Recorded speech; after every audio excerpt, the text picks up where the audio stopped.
Well, the late night guys paid tribute to the victims, and Jimmy Kimmel, a Las Vegas native, of course, got especially emotional, speaking for 10 minutes about the tragedy. Here's Jimmy.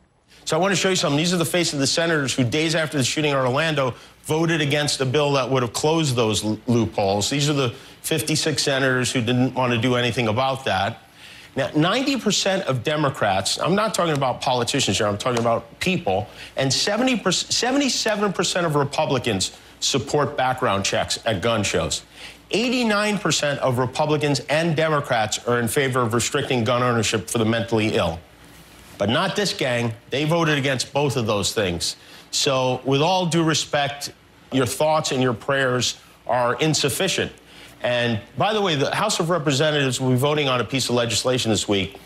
It's a bill to legalize the sale of silencers for guns. This is what they're working on. We have a major problem with gun violence in this country, and I guess they don't care. And if I'm wrong on that, fine, do something about it, because I'm sick of it. And, you know, I want this to be a comedy show. I hate talking about stuff like this. I just want to, you know, laugh about things every night. But it seems to be becoming increasingly difficult lately. It feels like someone has opened a window into hell. And what I'm talking about tonight isn't about gun control. It's about common sense. Common sense says no good will ever come from allowing a person to have weapons that can take down 527 Americans at a concert. Common sense says you don't let those who suffer from mental illness buy guns. You know, in June of last year, the NRA fought to make sure people on the no-fly list can buy guns.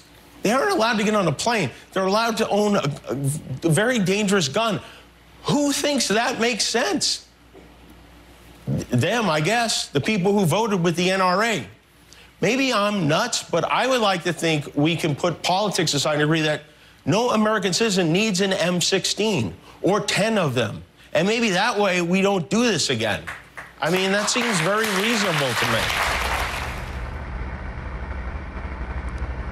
And Kit and Scott, you know, that's the conversation I think that's echoing across the country today. You know, people saying, if we are not doing anything about this now, then when? If it wasn't after Sandy Hook, then when is it going to happen? Because that's what you're hearing from the late night guys to, you know, lawmakers today saying, now is the time. If we don't do something, you know, and ironically enough, yesterday I was at a different location across from the Mandalay Bay where we did our show from, and right across from the Mandalay Bay, there was this billboard, which was shocking to see it, announcing a gun show, which they're commonplace events here. Gun shows are a big business here in Las Vegas.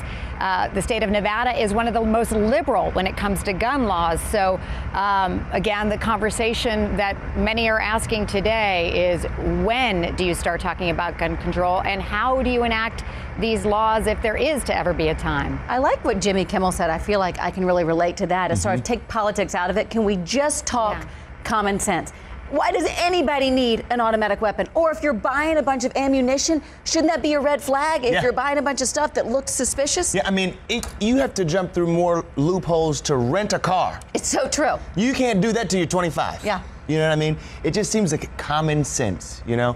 1996, in Australia, they had the Port Arthur massacre. After that, legislation changed, and you were unable to buy those kinds of weapons, and they have not had a massacre since of that scale. You just wonder, what's it gonna take? I also like that Jimmy Kimmel, I think we can relate to this for our show, Access Hollywood Live. Yeah. You know, we usually are the show that is a little rowdier, has more fun. We're looking into different things. Like, I keep feeling like we have these stories that we're covering that are relevant, that I'm tired of having to cover. My heart is breaking for everybody. Because you just can't, right? You have to. You can't ignore it. You can't pretend it's not happening. Here's how the other late night shows handled the tragedy last night. Now, I come from a place where we don't have shootings at this frequency, so it's hard for me to fathom. But it should be hard for everyone to fathom. Gun violence should not be a staple of American life. Some say it's too early to talk about gun control. For those victims last night, it's far too late. Doing nothing is cowardice. Doing something will take courage. But you know what? It took courage for the people at that concert last night to help each other as bullets flew. It took courage for the first responders to rush in and do their jobs. It took courage for people in Las Vegas simply to go about their day today. And now, President Trump, you've said you wanted to be a transformative president who doesn't care about the way things have always been done in Washington, D.C. This is your chance to prove it. This morning, we woke up to the news of another senseless shooting, this time in Las Vegas. In the face of tragedies and acts of terror, we need to remember that good still exists in this world. We're here to entertain you tonight, and that's what we're going to do.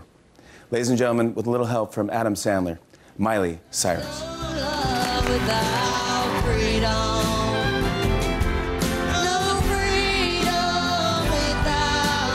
That was beautiful.